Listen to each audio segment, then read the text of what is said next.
श्रीमद् भगवद गीता के 8वें अध्याय को आगे पढ़ते हैं।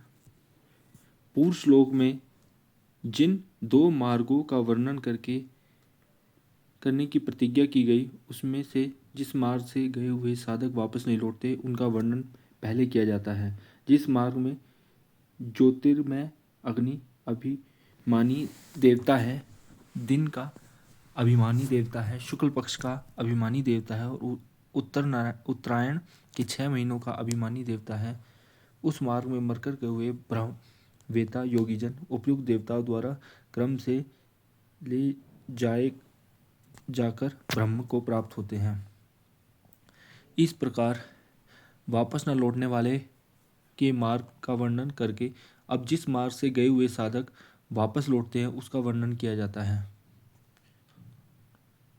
जिस मार्ग में धूमाभिमानी देवता है, रात्रि अभिमानी देवता है तथा कृष्ण पक्ष का अभिमानी देवता है और दक्षिणायन के 6 महीनों का अभिमानी देवता है, उस मार्ग में मरकर गया हुआ सकाम करने वाला योगी उपयुक्त देवताओं द्वारा क्रम से ले गया हुआ चंद्रमा की ज्योति को प्राप्त होकर स्वर्ग में अपने शुभ कर्मों का फल भोगकर वापस आ जाता है। इस प्रकार उत्तरायण और दक्षिणायन दोनों मार्गों का वर्णन करके अब उन दोनों को सनातन मार्ग बतलाकर इस विषय का उपसंहार करते हैं।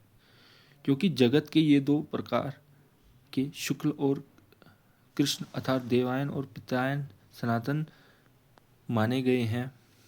इनमें एक के द्वारा गया हुआ और जिससे वापस नहीं लौटना पड़ता, उस परम गति को प्राप्त होता है और दूसरे के द्वारा गया हुआ फिर वापस आता है अर्थात जन्म मृत्यु को प्राप्त होता है। अब उन दोनों मार्गों को जानने वाले योगी की प्रशंसा करके अर्जुन को योगी बनने के लिए कहते हैं। हे पार्थ, इस प्रकार इन दोनों मार्गों को तत्वों से जानकर कोई भी योगी मोहित नहीं होता। इस कारण हे अर्जुन, तू सब काल में समबुद्धि रूप योग से युक्त हो और अर्थात निरंतर मेरी प्राप्ति के लिए साधन करने वाला हो।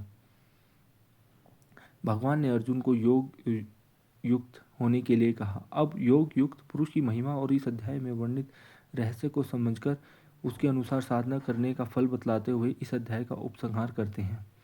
योगी पुरुष इस रहस्य को तत्व से जानकर वेदों के पढ़ने में तथा यज्ञ तप और दानादि के करने में जो पुण्य फल कहा है, उस सबको निसंदेह उल्लंघन कर जाता है और सनातन परम पद को प्राप्त होता है।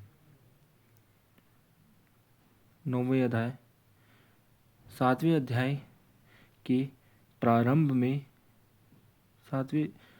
इस अध्याय में भगवान ने जो उपदेश दिया है, उसको उन्होंने सब विद्याओं का और समस्त गुप्त रखने योग्य भावों का राजा बतलाया। इसलिए इस अध्याय का नाम राज